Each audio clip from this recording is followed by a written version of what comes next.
Insap, Inspirasi Sabda Gereja Kristus Raja Paroki Bajiro. Saudara-saudari yang dikasihi Tuhan dan yang mencintai Tuhan, salam jumpa, berkat dalam. Semoga Anda selalu dalam keadaan sehat walafiat.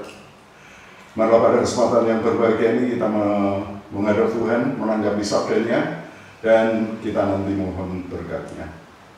Kita awali dengan membuat tanda salib. Dalam nama Bapa dan Putra dan Roh Kudus. Amin. Tuhan beserta kita sekarang dan selama-lamanya.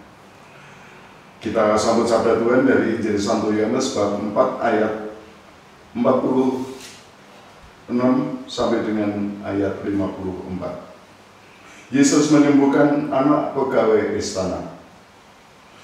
Maka Yesus kembali lagi ke Kana di Galilea, di mana ia membuat air menjadi anggur. Dan di Kapernaum ada seorang pegawai istana, anaknya sedang sakit.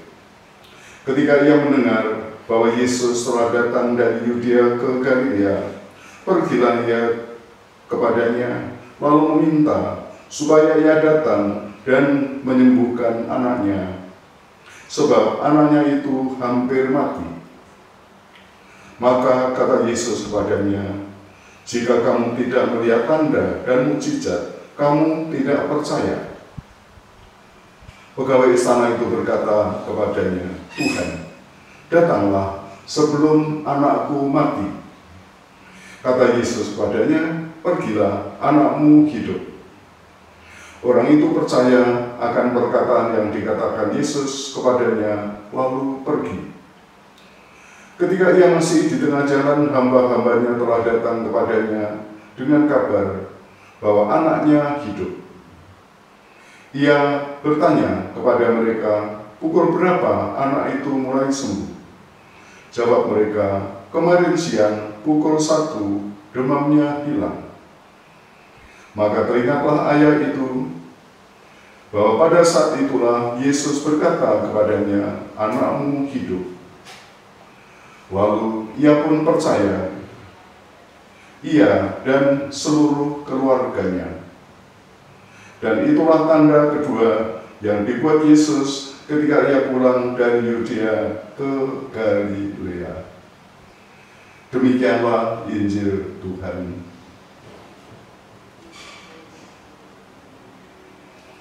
Saudara-saudari yang terkasih di dalam Tuhan Yesus,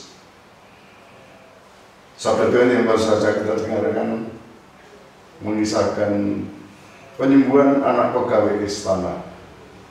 Dan tadi dikatakan inilah mukjizat yang kedua. Dan kita masih ingat mukjizat pertama adalah Tuhan Yesus mengubah air menjadi anggur.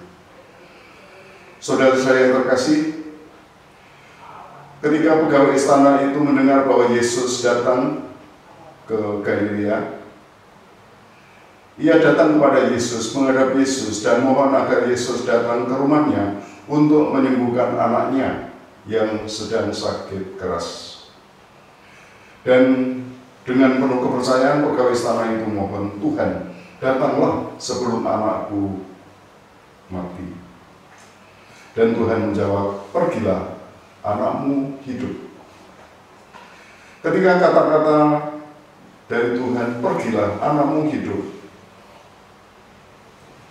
pada waktu itulah juga anak itu sembuh dari sakitnya. Dan dikatakan pada waktu itu adalah jam 1 siang. Saudara-saudara yang dikasihi Tuhan, kisah ini menunjukkan Yesus patuh kepada ketetapan hukum Yahudi, yang sebagaimana kita juga sudah tahu ya, bahwa orang Yahudi itu mengambil jarak dengan orang yang dianggap beragama lainnya, tidak bergaul dengan orang asing yang agamanya berbeda. Maka Tuhan memberikan berkat jarak jauh, dalam tanda petik memberi berkat jarak jauh, dengan bersabda dari tempatnya. Ya, Tuhan tidak datang ke rumah pegawai istana itu, tetapi memberikan sabda, "Pergilah, anakmu hidup." Nah, itulah sabda Yesus yang menjadi berkat bagi anak pegawai istana itu, dan betul anak pegawai istana itu sembuh.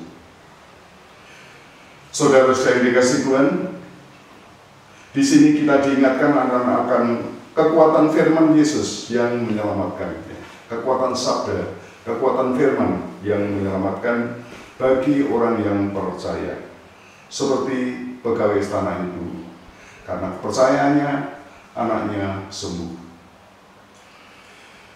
Mari kita belajar dari pengalaman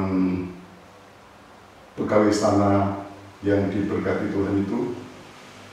Ya, marilah kita mohon agar kita juga mempunyai iman yang kuat, iman yang teguh kepada Tuhan Yesus, agar kita juga boleh mengalami kekuatan sabda, kekuatan rahmat yang menyembuhkan. Ya, kita juga mempunyai banyak kelemahan, sakit rohani, sakit jasmani, sakit hati, kita membutuhkan penyembuhan. Semoga kita juga mengalami kekuatan rahmat Tuhan yang menyucikan hidup kita dari dosa-dosa kita. Dan terlebih kiranya kita sungguh memerlukan rahmat Tuhan yang menyuburkan kehidupan kita, menyempurnakan hidup kita. Biarlah hidup kita tumbuh dan akan menghasilkan buah yang berlimpah-limpah, terutama dalam bentuk aneka keutamaan yang pasti mendukung kesejahteraan keluarga, kesejahteraan di dalam hidup bersama. Saudara-saudara sekalian, semoga rahmat yang menyelamatkan, bahkan mukjizat keselamatan terjadi di dalam hidup Anda karena Anda percaya sungguh pada Tuhan. Tuhan senantiasa memberkati Anda. Kemuliaan kepada Bapa dan Putra dan Roh Kudus, seperti pada permulaan, sekarang, selalu, dan sepanjang segala abad. Tuhan sertamu dan sertamu juga. Ya Tuhan, kami mohon berkat-Mu untuk saudara-saudara kami ini. Mohon berkat untuk kelancaran usaha dan karya-karya mereka, kesejahteraan dan pertumbuhan yang membahagiakan untuk keluarga mereka. Dalam nama Bapa dan Putra dan Roh Kudus. Amin. Terima kasih, selamat berkarya, Tuhan memberkati.